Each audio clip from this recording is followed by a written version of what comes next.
Welcome, students. We are picking up a very new story today, Roots by Ismat Chugtai. Now, let me introduce the author to you first. Ismat Chugtai, born in 1915 and who lived up to 1991, began writing short and long fiction in Urdu at a time when writing by women, especially Muslim women, was seen as some kind of aberration. She highlighted women's issues in her work, which included the path-breaking short story Lihaf, translated as The Quilt, a story about lesbian desire. Progressive and outspoken in her views, Chugtai wrote essays as well, which were about other writers, social movements, marriage, and other related issues, and so on. Of her 7 novels, Ziddi is the most famous and is considered the best. The Hindi film Garam Hawa, which was about the partition, was based on some of her short stories. अब अगर इसमत चुगताई का आपको मैं फिर से हिंदी में परिचय कराऊं तो मैं यही बताऊंगी कि इसमत चुगताई ने 1915 से 1991 के बीच में लेखन किया है. She began writing short and long, short fiction यानी छोटी कहानियाँ लेख, लॉन्ग फिक्शन यानी नावल इन उर्दू. और उर्दू में लेखन शुरू किया इन्होंने ऐसे समय में जब लेखन कार्य, महिला लेखन कार्य, और वो भी एक मुस्लिम महिला द्वारा, बड़ा ही मुश्किल होता था और ऐसे देखा जाता था जैसे कोई अपराध हो. एक अतिशयोक्ति कह रही हूँ मैं इसको. She highlighted women's issues. उसने अपने काम में महिलाओं से संबंधित समस्याओं को ही उठाया है, उनको हाईलाइट किया है. Which included path breaking story थी उनकी, जिसमें एक लिहाफ की कहानी है जो ट्रांसलेट हुई अंग्रेज़ी के द क्विल्ट से. क्विल्ट अंग्रेज़ी का शब्द है जिसका हिंदी अर्थ होता है लिहाफ या रज़ाई. और ये पाथ ब्रेकिंग क्यों कहा गया? क्योंकि इसमें एक लेस्बियन डिज़ायर की कहानी थी. लेस्बियंस यानी जब महिला प्रेमी से ही प्रेम करें, दो महिलाएं आपस में प्रेम करें. Progressive and outspoken in her views. Chughtai बहुत खुले और उन्नत विचारों की थी और बहुत आउटस्पोकन थी, यानी खुलकर बोलने वाली थी, बिना लाग लपेट के बोलने वाली थी. चुगताई ने लिखे हैं एसेस, उसके साथ साथ दूसरे लेखकों पर भी लिखे हैं उन्होंने. सोशल मूवमेंट्स पर लिखा है, सामाजिक जितने भी बदलाव के विषय हुए हैं, विवाह पर लिखा है, शादी पर लिखा है, शादी से रिलेटेड बाकी इश्यूज़ पर लिखा है और न जाने कितने इश्यूज़ पर लिखा है.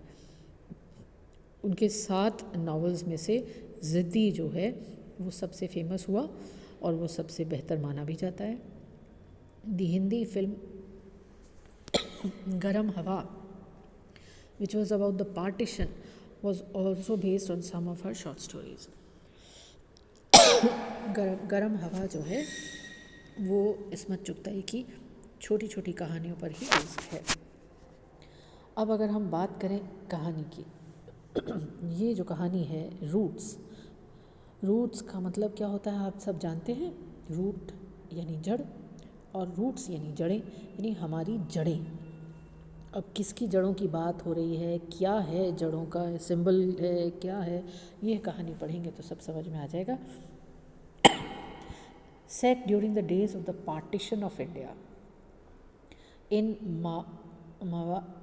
Western India, Chugtai's story Roots raises issues about nationality, belonging and communal feeling. Bharat के एक छोटे से कस्बे की कहानी है ये, मावाड़ की. और यहाँ पर पार्टीशन के टाइम में जो लोगों को जाना पड़ा था जड़ों को छोड़कर, उस पर बेस्ड है ये.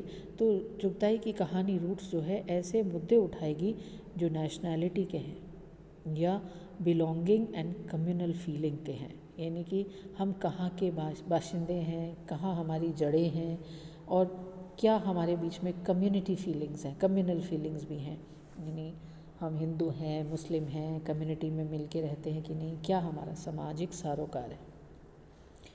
With 2 families occupying center stage, one Hindu, the other Muslim. 2 परिवारों की कहानी हम पढ़ेंगे. सेंटर स्टेज पे हमें दो ही परिवार यहाँ दिखेंगे, एक हिंदू परिवार है, दूसरा मुस्लिम परिवार है. Chughtai moves backward in time, telling the reader anecdotes and incidents about the close relationship which bound 3 generations of the 2 families together. और ये कहानी कैसे चलेगी? बैकवर्ड्स चलेगी. ये कहानी शुरू होती है प्रेजेंट में और चली जाती है धीरे धीरे पास्ट में.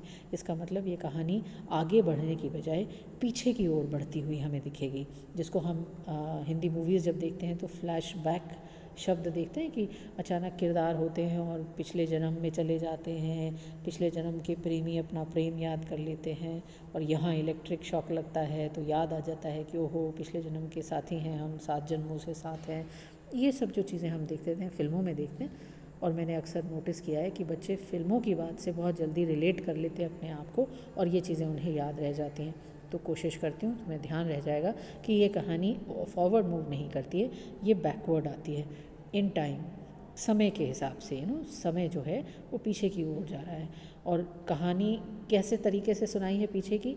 कोई किस्सा सुना दिया, कोई एक घटना का जिक्र कर दिया, कैसे कि आपस में कैसे क्लोज़ रिलेशनशिप्स थी, कि ये जो 2 परिवार हैं जिनकी 3 जनरेशन साथ रही हैं तो कितने क्लोज़ थे और कितना आपस में जुड़ाव था. The struggle for freedom does not separate them, as in spite of supporting, belonging to different parties, they remain friends and continue to care about each other and support each other through all that befalls them. और freedom struggle ने बहुत परिवार बिखेरे, लेकिन freedom struggle का इन पर ज़्यादा प्रभाव पड़ा नहीं, उनको अलग नहीं कर पाया कम से कम फ्रीडम का स्ट्रगल. यानी आज़ादी की जो जंग लड़ाई जो हम लड़ रहे थे उसमें हिंदू मुस्लिम्स में आपस में बड़ा बैर आ गया था पार्टीशन के टाइम स्पेशली, लेकिन ये परिवार जो है ये इससे थोड़ा अछूता रह गया. और यहाँ पर हम देख रहे हैं कि उसके बावजूद, इस फ्रीडम स्ट्रगल के बावजूद दोनों एक दूसरे से को सपोर्ट करते हुए नज़र आते हैं. और हालांकि ये दोनों डिफरेंट पार्टीज़ को सपोर्ट करते हैं, एक को अगर कांग्रेसी है दूसरा मुस्लिम लीग का है, लेकिन फिर भी ये एक दूसरे की परवाह कर रहे हैं, एक दूसरे का ध्यान रख रहे हैं, सपोर्ट कर रहे हैं. और जो भी परेशानी एक पर आती है दूसरा उसमें उसका साथ निभाता है. However, with independence, the consequent movement on both sides of the border and all the atrocities committed, both real and reported, their age-old affection is overlaid with suspicion and mistrust. पर देखो फ़र्क तो पड़ता है. इंडिपेंडेंस के बाद जो consequent movement हुआ, जो हिंदू इधर के वहाँ जा रहे थे और मुस्लिम वहाँ के यहाँ आ रहे थे, तो वो जो मूवमेंट था उसने दोनों ही तरफ बॉर्डर के जो ज़्यादतियाँ होने शुरू हुई एक दूसरे की नस्ल पर, एट्रॉसिटीज़ ज़्यादतियों को कहते हैं जो कमिट हुई, बोथ रियल एंड रिपोर्टेड. कुछ असल में हुई, कुछ का सिर्फ बखान हुआ, रिपोर्ट करी गई. तो ये एज ओल्ड अफेक्शन जो 3 पीढ़ियों से चला जा रहा था परिवार, उसमें भी दरारें पड़ने लगी. किसकी? मिसट्रस्ट की. भेद आने लगे, शक की दरारें पड़ने लगी. Small incidents are magnified and fear governs their action so that eventually the Muslim family decides to move to Pakistan. और धीरे धीरे छोटी छोटी बातों के बीच में हम देखते हैं कि मैग्नीफाई होने लगे. छोटा सा घटना, छोटी सी घटना को बढ़ा चढ़ा के बताने लगे. डर जो है वो हावी होने लगा उनके सबके कामों पे, एक्शंस पे. और इवेंचुअली जो मुस्लिम परिवार है उसने तय किया कि वो पाकिस्तान चले जाएंगे. The mother who stays behind, bereft and lonely and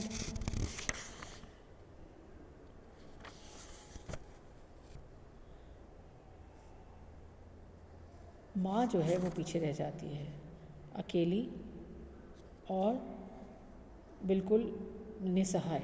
she is consoled by the chachi from the Hindu household, but is nonetheless full of nightmarish fears until her family returns, brought back from the station by the old doctor Sahib. अब वो परिवार उसका चला गया है उसको छोड़कर, लेकिन फिर भी वो उसको दुस्वप्न आते हैं, नाइट मैरिश फेयर्स. उसको डर लगता है, उसको बार बार यही डर लग रहता है कि परिवार के साथ कुछ अनिष्ट ना घट जाए. उसकी बहू जो बिल्कुल लास्ट स्टेजेस ऑफ प्रेगनेंसी में गई है, कहीं जंगलों में परेशान ना हो.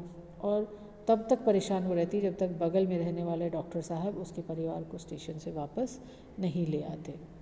Particularly interesting is the way in which Ismat Chugtai keeps a balanced viewpoint through the story, never giving in to partisans' remark on the ease with which it is possible for some people to uproot themselves and move away from all that has been familiar to them.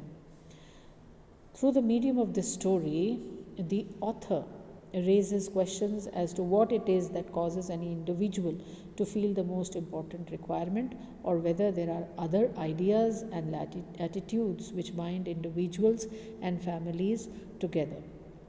तो इस कहानी के ज़रिए लेखिका जो है बहुत सारे मुद्दे उठाती है, ऐसे सवाल उठाती है जो कि कारण बन जाते हैं एक व्यक्ति के to feel connected to a person and a people, कि एक कौम के या व्यक्ति से जुड़ाव महसूस करने के कारण बन जाते हैं। चाहे वो कॉमन रिलीजन हो, जो कि बहुत इम्पॉर्टेंट रिक्वायरमेंट हो जाती है कि हम एक ही रिलीजन से हैं तो जुड़ाव हो ही जाता है। There are other ideas and attitudes which bind individuals and families together, लेकिन फिर भी बहुत से ऐसे मुद्दे होते हैं जो कौमी एकता के अलावा भी आपको एक दूसरे से जोड़ते हैं। ये जो परिवार 3 पीढ़ियों से साथ हैं, वहाँ आप देखते हैं कि छोटी छोटी बातों पर भी एक दूसरे की मदद उन लोगों ने की है। औरतें सब एक साथ रही हैं, सब ने दुख दर्द साथ में बांटे हैं। डॉक्टर साहब ने यहाँ की सभी एक एक करके बहुओं को, बेटियों को उनकी डिलीवरीज़ कराई हैं, विवाह शादी ब्याह में एक दूसरे का हाथ बटाया है। तो जो जुड़ाव होता है वो ज़रूरी नहीं है कि हम एक ही कौम के हों तो ही होगा।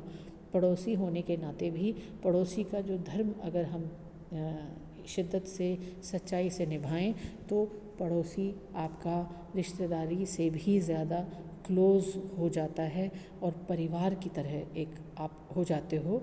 ये सब चीज़ें हम इस कहानी में पढ़ते हैं। तो इसमत चुगताई ने बहुत ही खूबसूरती से इन 2 परिवारों के माध्यम से इतना ही खूबसूरत एक एकता का नमूना दिखाया है कि दोनों ही दूसरे धर्म के होते हुए भी, क्योंकि क्लोज़ प्रॉक्सिमिटी में हैं, एक दूसरे के साथ 3 पीढ़ियों से जुड़े हुए हैं, तो आपस में बिल्कुल ऐसे रच बस गए हैं कि पता ही नहीं लगता कि ये परिवार अलग हैं या एक ही हैं। तो इस कहानी को अगले वीडियो में हम कंटिन्यू करेंगे। I hope you will join me.